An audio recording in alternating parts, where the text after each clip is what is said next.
ఇది సాధారణ శివాలయం కాదు, ఇది వాయు తత్వానికి ప్రతీక అయిన అతి పురాతన 5వ శివాలయం. ఆంధ్రప్రదేశ్లోని చిత్తూరు జిల్లా శ్రీకాళహస్తి పట్టణంలో ఈ పవిత్ర శివక్షేత్రం ఉంది. స్వర్ణముఖి నది ఒడ్డున వెలసిన ఈ ఆలయం దక్షిణ కైలాసంగా ప్రసిద్ధి. ఇక్కడ శివుడు లింగరూపంలో కాదు, వాయు రూపంలో వెలసాడు.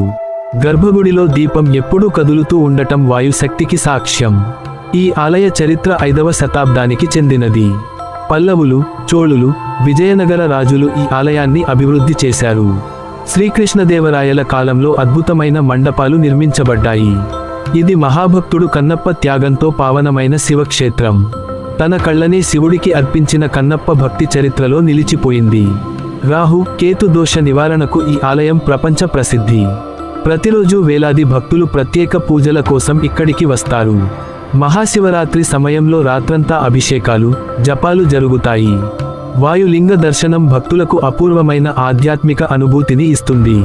శ్వాసలో శివుడిని అనుభవించాలంటే శ్రీకాళహస్తీశ్వరుని దర్శించాల్సిందే.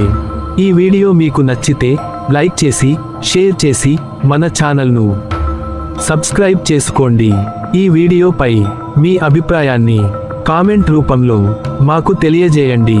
మరో కొత్త వీడియోతో రేపు కలుద్దాం. అంతవరకు బాయ్ ఫ్రెండ్స్.